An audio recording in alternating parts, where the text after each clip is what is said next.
ایک لفظ ہمارے صوفیاء میں سالکین طریقت میں بڑا معروف ہے، اس کو کہتے ہیں فیض۔ نبی پاک سید عالم صلی اللہ تعالی علیہ وآلہ وسلم کی سنت اور شریعت میں اور دین میں اس کا پورا ایک مقام ہے۔ علم دو قسم کے ہوتے ہیں، ایک خبر کا علم ہوتا ہے اور ایک نظر کا علم ہوتا ہے۔ خبر کا علم سامنے پٹی پہ بیٹھ کے استاد رٹا کے یاد کرا کے سمجھا کے دیتا ہے، اور یہ جو نظر کا علم ہوتا ہے یہ بعض اوقات کسی درویش کی موج آتی ہے اور کسی سے راضی ہوتا ہے تو وہ بس اس طرح کی دعا کرتا ہے کہ اللہ سارے مسئلے حل فرما دیتا ہے، سینے روشن کر دیتا ہے رب تعالی۔ اقبال نے کہا خرد کے پاس خبر کے سوا کچھ اور نہیں، پر تیرا علاج اب نظر کے سوا کچھ اور نہیں۔ تجھے اب کسی کی نظر کی ضرورت ہے، اور اس نظر کا حال کیا ہے؟ اقبال خود کہتے ہیں نہ تیغ و تیر میں نہ لشکر و سپاہ میں ہے، جو بات مرد کلندر کی بارگاہ میں ہے۔ قریش مکہ یہ کہا کرتے تھے کہ نبی پاک صلی اللہ تعالی علیہ وسلم کو کوئی بشر سکھاتا ہے، معاذ اللہ کسی آدمی سے سیکھ کے آتے ہیں تو ہمیں آیتیں بتاتے ہیں آگے۔ اللہ کریم نے فرمایا الرحمن علم القرآن، فرمایا کوئی بشر نہیں سکھاتا، رحمان خود انہیں قرآن سکھاتا ہے۔ رحمان نے خود قرآن سکھایا، خلق الانسان، اور پھر میں نے اس انسان کامل محمد عربی کو پیدا فرمایا ہے۔ حضور امی ہے۔ امی کا معنی معاذ اللہ بعضوں نے اپنی قرآن پاک کے ترجمے کیے تو امی کا معنی ان پڑھ کر دیا ہے، حالانکہ امی کا معنی ہے بغیر پڑھا ہوا، جو دنیا میں کسی سے پڑھا نہ ہو، جو پڑھ کے آیا ہو اسے امی کہا جاتا ہے۔ نبی پاک صلی اللہ علیہ وسلم کو خود رب کریم نے پڑھایا۔ حضور فرماتے ہیں میں نے اپنے رب سے ادب سیکھا ہے اور بڑا ہی پیارا سیکھا ہے۔ قرآن مجید نے کہا کہ محبوب کا تو یہ حال ہے کہ اب یہ اپنی مرضی سے بولتے ہی نہیں۔ رب فرماتا ہے یہ میرے نگاہ کرم میں رہتے ہیں، وما ينطق عن الهوى ان هو الا وحی یوحى، یہ اپنی مرضی سے کوئی بات نہیں کرتے، وہی کرتے ہیں جو رب انہیں وحی ارشاد فرماتا ہے۔ یہ علم ڈائریکٹ اللہ تعالیٰ نے اپنے محبوب کو عطا فرمایا۔ یہ قرآن مجید کی دو جگہ سے میں نے سورہ نجم بھی پڑھی ہے، سورہ رحمان بھی پڑھی ہے۔ ہم آپ کو ہر چیز کی دلیل قرآن و سنت سے دیتے ہیں، آپ یا توجہ نہیں کرتے یا کچھ کو نیند آ جاتی ہے تو آپ یاد نہیں رکھتے چیزوں کو، ورنہ تو آپ کسی کو کھانسنا تو دور کی بات ہے، آپ کسی کو آنکھ نہ جھپکنے دیں۔ اتنے کھول کے دلائل ہم آپ کی خدمت عالی مرتبت میں پیش کرتے ہیں۔ بزرگ لوگ ہیں نا آپ، تو ہم ادب سے پیش کرتے ہیں جو چیزیں، انہیں قبول کرنے کی کوشش تو کیا کرے نا صاحب، اثر کرے نہ کرے سن تو لے میری فریاد، نہیں ہے داد کا طالب یہ بندہ آزاد۔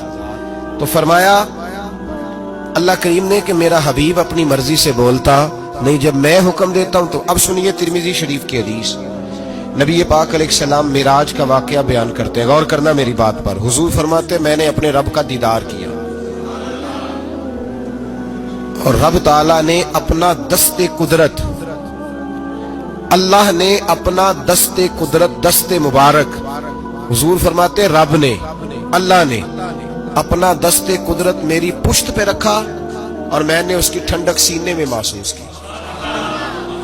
اللہ نے پشت پہ ہاتھ رکھا تو میں نے اس کی ٹھنڈک، یہ ترمذی کے لفظ ہے، میں نے دل میں اس کی ٹھنڈک محسوس کی، اور پھر ہر چیز کا علم اللہ نے مجھے عطا فرما دیا۔ یہ مطلب ہے تھپڑے نال بھی علم لبدا ہے، تھپکیوں سے بھی علم۔ کیا میں نے ترمذی شریف کی حدیث عرض کی ہے؟ کتاب کا نام یاد رہ جائے گا۔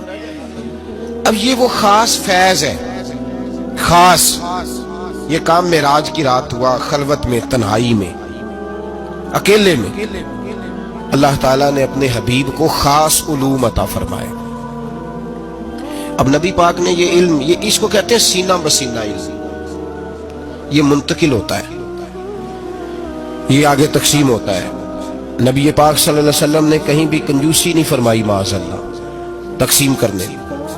حضور علیہ السلام نے فرمایا اللہ تعالیٰ نے میرے سینے میں جو کچھ رکھا تھا میں نے نکال کے ابو بکر کے سینے میں رکھا ہے۔ پھر فرمایا یہ جو علی ہے نا، اگر میں شہر ہوں نا علم کا تو علی اس کا دروازہ ہے، گویا میں نے اللہ کی دی ہوئی معرفت کا جو مکان بنایا ہے تو میں نے دروازہ مولا علی کو بنایا ہے. جو علی سے پیار کہے گا وہی آ کے مجھ سے فیض پائے گا. انا مدینۃ العلم وعلی بابھا. تو حضور نے اپنے غلاموں میں وہ علم بانٹا. نبی پاک نے اپنے غلاموں میں وہ علم بانٹا. حضرت عمر نے خواب دیکھا, کہا یا رسول اللہ میں نے خواب دیکھی ہے, آپ دودھ پی رہے تھے اور دودھ کچھ بچ گیا تو آپ نے مجھے دیا ہے, اس کا کیا مطلب ہے؟ تو حضور نے فرمایا میں نے تجھے اپنے علم کا فیض عطا فرمایا ہے, میں نے تجھے اپنے علم کی برکت دی ہے. دودھ سے بھی علم آتا ہے جی, دودھ سے بھی علم آتا ہے. لوگ تو کہتے ہیں تسی پھوکا دے لگے ہو, بھائی دودھ سے بھی علم آتا ہے. حضور فرما رہے ہیں کہ میں نے بچا ہوا دودھ تجھے دیا ہے.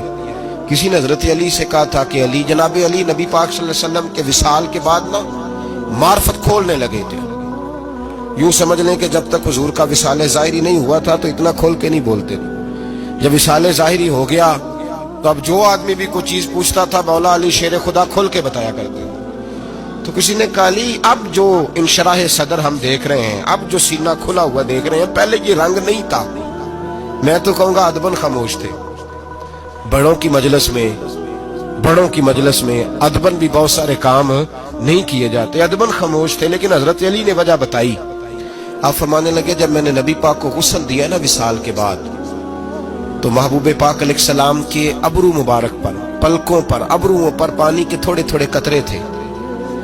تو شیر خدا فرماتے ہیں پہلے میں نے سوچا کہ میں کسی کپڑے سے پوچھ دوں, پھر میں نے کہا علی تیرے ہاتھ تو نعمت آ رہی ہے. فرماتے ہیں میں نے گردن کو جھکایا اور وہ میں قطرے چوس گیا, بس وہ اندر جاتے گئے ہیں اور دروازے کھلتے گئے ہیں, کھلتا گیا ہے عرش.